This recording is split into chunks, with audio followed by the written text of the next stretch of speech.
Hello বন্ধুরা, আমি আজকে জলপাই আচার বানাবো। তার জন্য প্রথমে আমি শুকনো মরিচ টেলে নেব।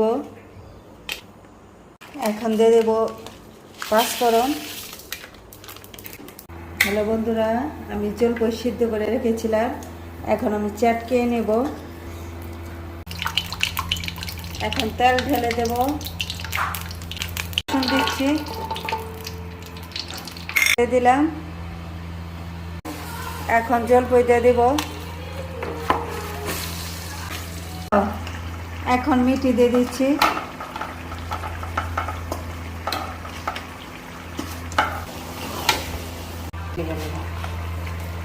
মরিচের ফাঁকি।